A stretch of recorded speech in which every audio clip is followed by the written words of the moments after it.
नमस्कार, मी अरुंधती भालेराव. आजपासून एक नवी मालिका घेऊन येतोय, अभिवाचन मालिका हृदय स्वर. प्रसिद्ध नाटककार, लेखक, प्राध्यापक, साहित्यिक डॉक्टर प्रदीप ढवळ यांनी लिहिलेल्या लेखांचं अभिवाचन मी करणार आहे. समाजामध्ये अवतीभोवती वावरत असताना त्यांना ज्या गोष्टी जाणवल्या, जे काही दिसलं बरं वाईट, त्याचं उत्तम लेखन त्यांनी या लेखांच्या माध्यमातून केलंय.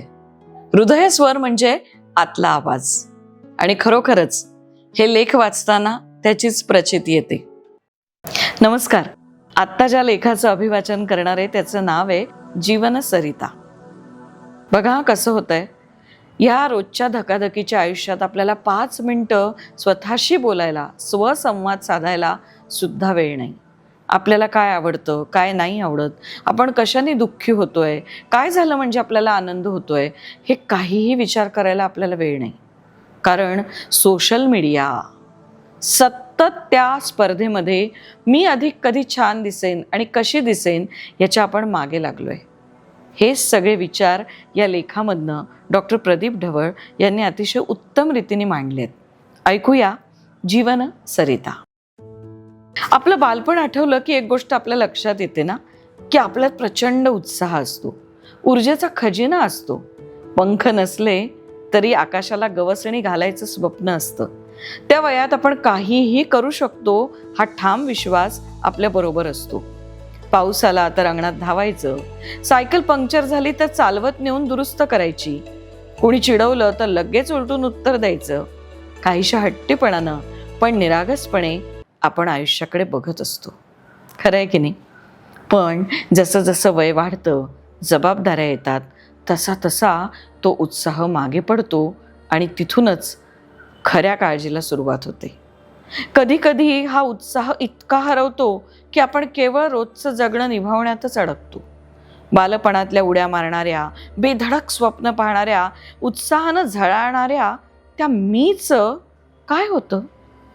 तरुण वयात उत्साहाला समज भेटते, अनुभवाचं शहाणपण येतं. झोकात धावणारी पावलं आता थोडी विचार करून टाकली जातात. धाडस असतं, पण त्यामागे आता विचार येतो. पुढचं काय हा प्रश्न विचारात घेतला जातो. आधी कसलाच विचार न करता बेधडक उडी मारणारे आपण जरासा ब्रेक लावतो. या वयात समज आली पाहिजे हे खरं आहे, पण त्याचबरोबर तो उत्साहही जपायला हवा ना. बालपणाचा तो प्रामाणिक निर्मळ उत्साह जो कोणत्याही संकटापुढे न झुकता पुढे जाण्याची प्रेरणा देतो, तोच आपल्या स्वप्नांना खऱ्या अर्थानं उंच भरारी देतो. आजचा तरुण प्रचंड माहितीच्या समुद्रात पोहतोय. गुगलवर एक क्लिक केल्यावर उत्तरं मिळतात.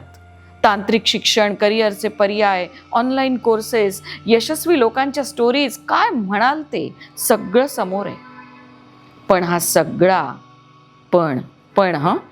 हा सगळा ज्ञानसाठा जर योग्य पद्धतीनं वापरला गेला नाही तर व्हायचा तो गोंधळ निर्माण होतो.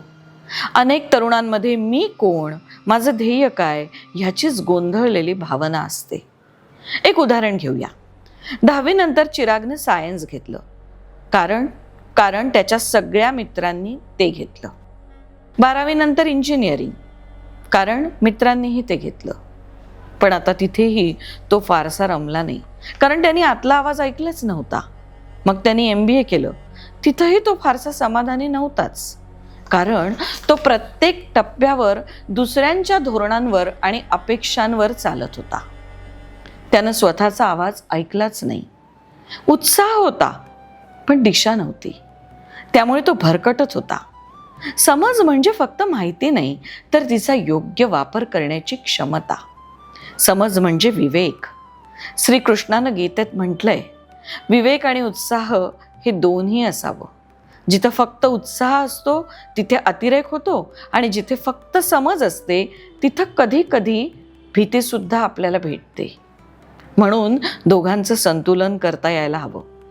आज अनेक तरुण उत्साह आणि समज याचा उत्तम समन्वय साधून समाजात, विज्ञानात, कृषी क्षेत्रात, कला क्षेत्रात आपलं वेगळं स्थान निर्माण करतायत बरं का. PV सिंधूचंच उदाहरण घेऊया.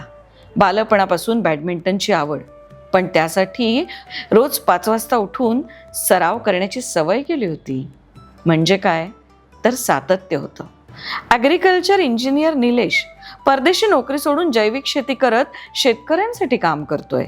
मल्हार एका छोट्या गावातून आलेला तरुण, पण यूट्यूबवरून भाषण कौशल्य शिकून राज्यस्तरीय वक्ता झालाय. या सगळ्यांमध्ये एक गोष्ट, एक धागा समान आहे.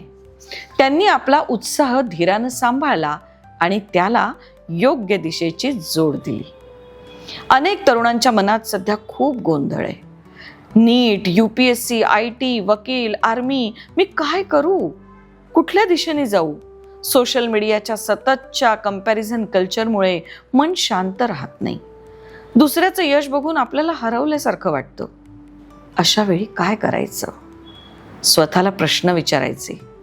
मला काय आवडतं? एका गोष्टीवर लक्ष केंद्रित करायचं. नापास झालो तरी हरकत नाही, त्यातून शिकायचं. सोशल मीडियाचा वापर इन्स्पिरेशनसाठी असतो, कंपॅरिझनसाठी नाही हो. नियमितपणे स्वतःशी संवाद करूया. लिहून ठेवा, विचार करा, प्रयत्नपूर्वक काही गोष्टी करा. लोक काय म्हणतील याचा विचार नका करू. आणि सगळ्यात महत्त्वाचं, बालपण जिवंत ठेवा. अगदी तुम्ही कितीही वयाचे झालात तरी वयापेक्षा मन तरुण ठेवा. जगात अनेक मोठ्या वैज्ञानिकांनी, लेखकांनी, समाजसुधारकांनी आपल्या आयुष्याच्या उत्तरार्धात शोध, प्रयोग आणि कितीतरी कार्य केलं. कारण ते उत्साहाने जगत होते. अहो, APJ अब्दुल कलाम 80व्या वर्षीही विद्यार्थ्यांशी संवाद करायचे. रवींद्रनाथ टागोर उतार वयात त्यांनी चित्रकला प्रशिक्षण घेतलं. बाबासाहेब आंबेडकर शेवटच्या श्वासापर्यंत वाचन आणि समाजकारण करत राहिले. हे सगळं का? कारण त्यांच्यातलं बालपण अजून जिवंत होतं. जाणीवांमध्ये परिपक्व, पण मनानं उत्साही. आता प्रश्न हा आहे की कसं जपायचं हे दोन्ही? कसं साधायचा हा बॅलन्स? वाचन ही अत्यंत महत्त्वाची गोष्ट. दररोज काहीतरी प्रेरणादायी वाचा. प्रश्न विचारा. का? कशासाठी? याचा शोध घ्या. नापास होण्याची भीती बाळगू नका. चुका स्वीकारा आणि शिकून पुढे चला. इतकं सोपं आहे. संगत चांगली ठेवा, त्याच्यामुळे ऊर्जा मिळते. चांगले मित्र करा. फक्त यशासाठी नाही तर शुद्ध आनंदासाठीही काहीतरी करा की. म्हणजे वाद्य वाजवा, एखादं कविता करायचा प्रयत्न करा, मैदानी खेळ खेळा, वगैरे वगैरे. शेवटचा विचार, तरुणांनी काय करावं? आजचा तरुण जर हे संतुलन साधू शकेल, म्हणजे बालपणीचा निर्मळ उत्साह आणि प्रगल्भ समज, तर त्याच्या जीवनात प्रत्येक दिवस आनंददायी आणि अर्थपूर्ण होईल. फक्त यशस्वी नव्हे तर तो समाधानी होईल. हेच तर आपल्याला हवं आहे ना? आपल्यातल्या उत्साही मुलाला हरवू देऊ नका बरं का. आणि प्रगल्भ विचारवंताला झोपवू नका. इतकं सोपं आहे. या दोघांची जुळवाजुळव केल्यास तुमचं आयुष्य हे फक्त जगणं न राहता एक सुंदर, सशक्त, प्रेरणादायी प्रवास ठरेल. आजच्या तरुणानं रोज स्वतःला आठवण करून द्यावी. मी कोण आहे? मला काय करायचंय? मी उत्साही कसा राहीन? पण उत्साही राहताना माझी दिशा मी विसरणार नाही. धन्यवाद.